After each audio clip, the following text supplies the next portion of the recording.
موسیقی کے رسیالے ہوتے ہیں نا, موسیقی سننے کے عادی لوگ ہوتے ہیں. لوگ مولویوں پہ اور دیندار لوگوں پہ کہتے ہیں یار یہ میوزک نہیں سنتے, ان کو سکون کیسے ملتا ہے, کیسی بورنگ لائف ہے.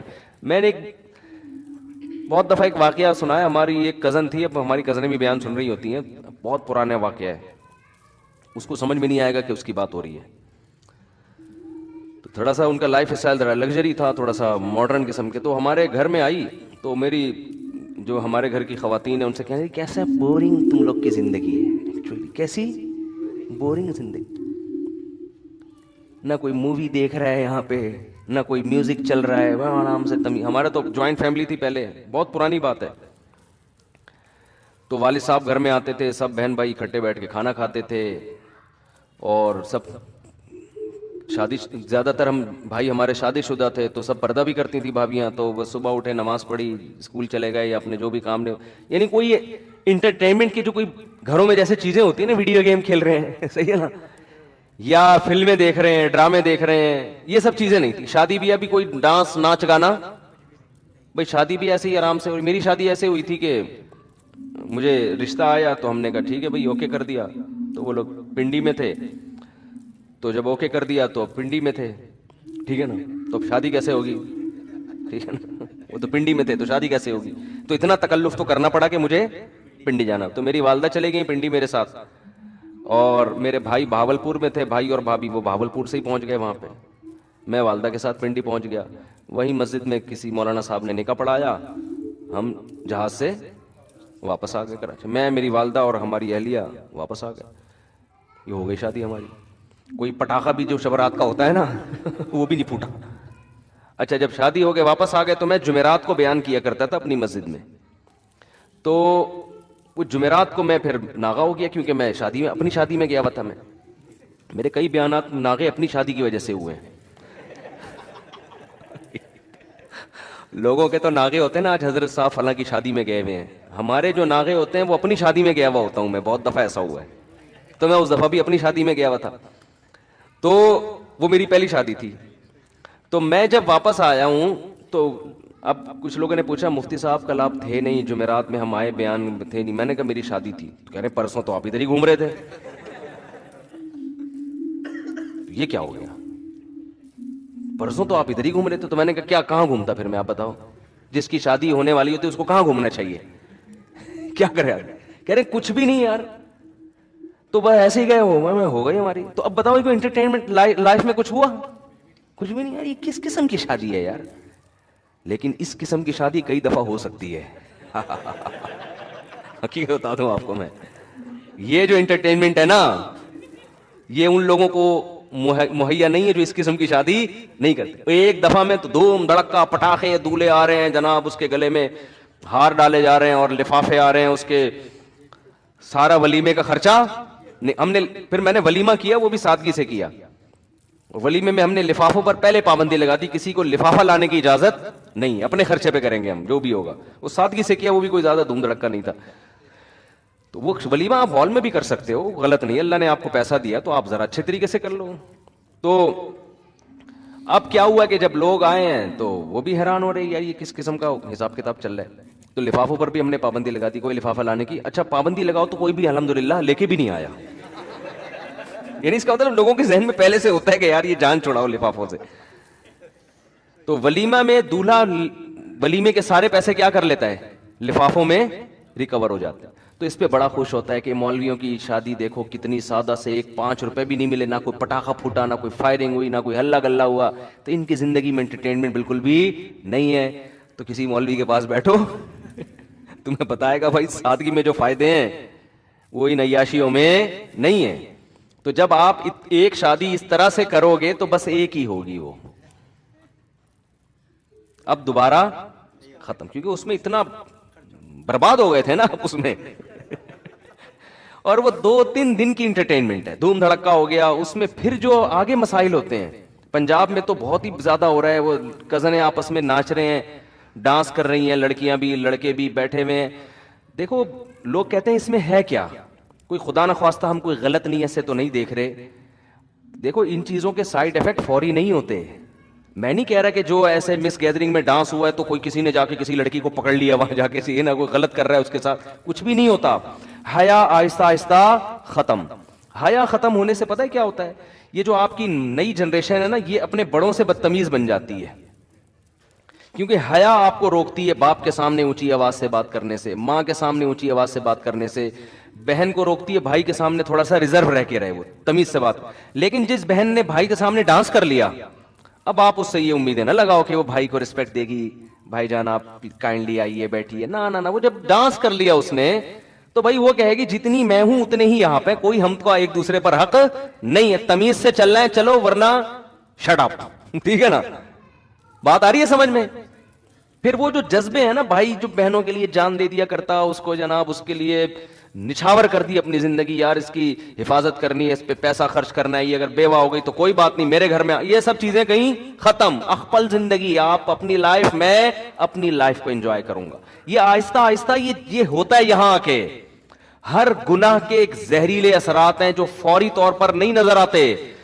گورے سے یہی تو غلطی ہوئی ہے, اس نے کہا جو لبرل لوگ یہی تو غلطی کرتے ہیں, کہہ رہے کیا ہو گیا گانا سنتا ہے تو کیا ہو گیا, گانا سننے سے کیا ہو گیا, ڈانس کرنے سے, یہ جو بےہودہ قسم کے, ایک تو وہ اتنگ وتنگ ہوتا ہے بیچارے ہمارے کے پی کے والوں کا, وہ تو ویسے سادہ طریقے سے نا ایسے گول گول گھوم رہے ہوتے ہیں, وہ تو ڈانس ہی نہیں ہوتا نا, وہ تو ویسے ہی, تو وہ قبائلی ایک رقص ٹائپ کا ہوتا ہے, تو وہ تو ایک الگ چیز ہے. لیکن یہ جو پراپر, یہ جو, اب میں اس کو یہ نہیں کہہ رہا کہ وہ کیا کریں آپ لوگ, لیکن اس پہ یہ والا بیان نہ فٹ کر دیں کہ ان پہ فتوے لگا دیں جا کے, وہ کیا کر رہا ہے بیچارہ, تھوڑا سا ہل رہا ہے نا وہ شادی میں سادہ طریقے سے. تو ہر چیز کی ایک, بھائی سگریٹ کے جو اصول ہیں وہ چرسیوں پہ تھوڑی لگیں گے, چرس الگ چیز ہے, ہیروئن, میں ہیروئن کے خلاف بیان کر رہا ہوں, آپ سگریٹ والوں کو جا کے فتوے دینا شروع کر دو, تو وہ ایک الگ چیز ہے.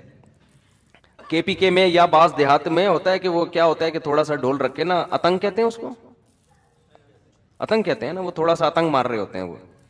وہ افغانستان میں سنا ہے کہ وہ جو مجاہدین تھے نا وہ بھی کرتے تھے, لڑائی سے پہلے نا مجاہدین کی عادت تھی افغانستان میں, جو نہیں رشیا کے خلاف لڑتے تھے, پھر یہ طالبان کا بھی سنا ہے, یہ لوگ کیا کرتے تھے کہ جب بھی جنگ سے پہلے نا تھوڑا سا ڈھول بجا کے یہ والا اتنگ کرتے ہیں, یہ تھوڑا سا گھومتے ہیں, یہ تھوڑا سا وہ کرنے کے لیے, اپنے آپ کو موٹیویٹ کرنے کے لیے کہ ہم کوئی جنگ کو ٹینشن ہی نہیں لے رہے. تو خیر, تو یہ جو ڈانس مانس آج کل ہو رہے ہیں, ان میں ہوتا کیا ہے, جب آپ کی حیا نکلے گی تو اب اس کے پھر آگے جا کے سائیڈ افیکٹ بہت خطرہ. ماں باپ کہتے ہیں ہماری بیٹیاں ہمارے کنٹرول میں نہیں. بھائی کنٹرول میں کیسے ہیں؟ جب ایک لڑکی اپنے والد کے سامنے ڈانس کر رہی ہے تو باپ کا مقدس رشتہ اور حیا ویا ختم. اب وہ نہیں ہوگا کہ وہ ابا کو, آپ اپنی بچیوں کو عادی بناؤ, باپ کو دیکھ کے سر پہ دوپٹہ لے لیا کریں, وہ تو دیکھو آپ کا کتنا احترام کرے گی, آپ کی بات مانے گی, آپ کی مرضی کے خلاف نہیں چلے گی. اور یہ چیز ترقی میں رکاوٹ نہیں بنے گی. اگر جوان لڑکی اپنے ابا کو دیکھ کے تھوڑا سا سر پہ چادر لے لیتی ہے, یہ چادر نہیں لیتی, تھوڑا سا ریزرو ہو جاتی ہے کہ ابا آ رہے ہیں, تھوڑا سا گلے میں دوپٹہ لے لو, تو کیا اس سے ترقی کا کیا تعلق ہے بھائی؟ یعنی لوگ سمجھتے ہیں اگر ہم اتنی تہذیب اور تمدن کے ساتھ چلیں گے نا اپنے گھروں میں تو ہم تو انگریز کا مقابلہ کر ہی نہیں سکتے. ابے بھائی, اس سے اللہ کی قسم کوئی تعلق نہیں ہے. یعنی ان چیزوں کے, یہ جو دماغ میں آپ لوگوں نے بٹھا لیا ہے نا کہ ہم اپنے گھر میں مذہبی ماحول لے کر آئیں گے تو ہمارے اچھے ڈاکٹر نہیں پیدا ہوں گے, اچھے انجینئر نہیں پیدا ہوں گے, میں آپ کو حلفیہ کہتا ہوں اس سے زیادہ اچھے پیدا ہوں گے. کیونکہ تمیز والا آدمی جو جس کی سوچیں دائیں بائیں نہ گھومتی ہوں, وہ زیادہ اچھے طریقے سے پڑھ بھی سکتا ہے, زیادہ اچھے طریقے سے. دیکھو جامعۃ الرشید جب سے آیا ہے نا عصری تعلیم میں, ہمارے طلبہ کو جامعۃ الرشید نے جب سے کہا نا کہ ڈاکٹر بھی بنو, انجینئر بھی بنو, ایم بی اے بھی کرو, بی بی اے بھی کرو, یہ سارے ڈگریاں, الحمدللہ جامعۃ الرشید کا رزلٹ دوسری یونیورسٹیوں سے آگے ہے. حالانکہ یونیورسٹیوں میں کو ایجوکیشن ہے, استاذوں کا احترام ہے, مگر اتنا نہیں جو مدرسوں میں ہے. سمجھ رہے ہیں نا؟ وہ فلمیں بھی دیکھنے جاتے ہیں. مجھے تو خود یونیورسٹی کے لڑکے بتاتے ہیں اپنی گرل فرینڈ کے ساتھ سینما گھر چلے جاتے ہیں, ان کے ابا کو پتہ ہی نہیں ہوتا, ابا سمجھ رہے تھے کہ بچی کہاں گئی ہوئی ہے, یونیورسٹی گئی ہوئی, تو کہہ ہم تو چلے جاتے ہیں, فلم بھی دیکھ کے آ جاتے ہیں. تو وہ ساری آزادی وہاں دی ہوئی ہے, کوئی تنگ ماحول نہیں ہے. جامعۃ الرشید کا ماحول کیا ہے؟